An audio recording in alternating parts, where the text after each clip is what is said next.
To write a thriller, a murder mystery of sorts, how do you describe it? Well, I've been describing it as an astrological murder mystery, but I know that that doesn't really make sense.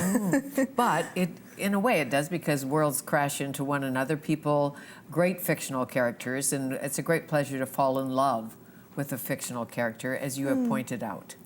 Yeah, I think so. Yeah, that's been, yeah, that's for me, that's one of the happiest, you know, states that I can inhabit. Do you become, when you write, do you become the character? Do you live the character?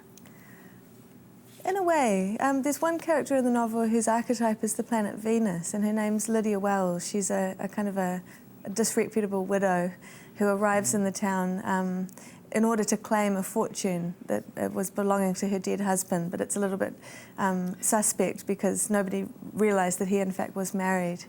And she's a very sharp-witted, even cruel character. And there were a couple of times in my, you know, in the evenings after I'd been writing all day, where I'd say something and Steve would say to me, "Oh, that was a Lydia Wells thing to say." Yeah. And a male character too, of course. You can inhabit a male character in fantasy. Yeah, I mean, I don't feel that there's that much of a difference in terms of the empathetic leap that a writer has to make. I mean, you have to do it with every character, really. You have to step out of yourself and try and inhabit somebody else. It's Carl Jungian. Yeah. A little bit archetypes and shadow self.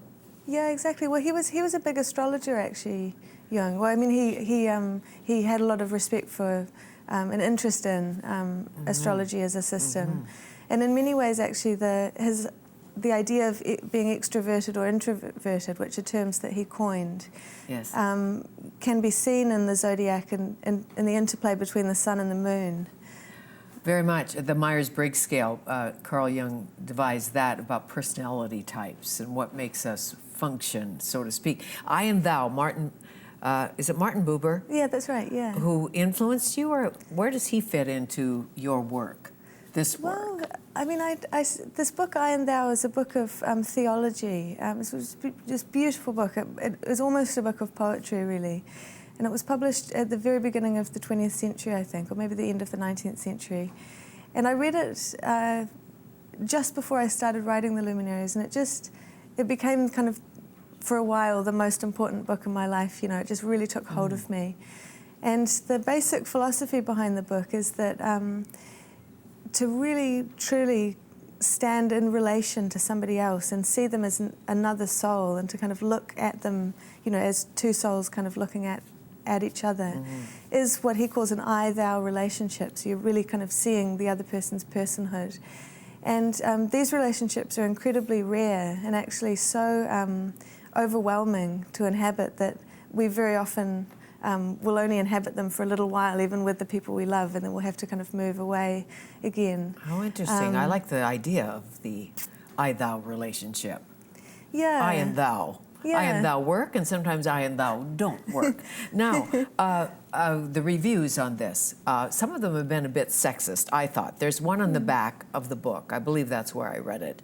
And I believe it's a male who said, I didn't expect anything, and it blew my head off, this book. And I thought, it's kind of a backwards compliment. I didn't expect anything from her. And am I reading into this wrong? Well, I mean, I believe that everything in the world is gendered. I don't think any of us can really escape that. And so I feel that the response has been gendered. And, you know, I don't think that that's unique to me at all. I think that that's something that all authors, both male and female, they receive a gendered response when they put their work into the world. The slightly problematic thing about The Luminaries is that that my age gets kind of bound up with my youth in a way that ends up, you know, occasionally kind of standing in the way of reviewers considering this as an intellectual enterprise. Or, you know? Well, we're puzzled as to how somebody your age could do this magnificent work, create it, and because we all reflect on where we were when we were 28. and thinking. I asked my friend, I said, what were you doing? He said, I was drinking, backpacking, you know, all of that. And I said, so you didn't write an 832-man Booker book, eh? I've done my fair share of drinking and backpacking. Oh, well, so. this is good because, well, you have to be a great observer of life and all of that. And we in Canada claim you because you were born in London, Ontario. Oh yeah, I'm very happy to be claimed. Yeah, the New Zealanders aren't very pleased about it, but I'm very happy. And you left here at what, at 6? Why were you here?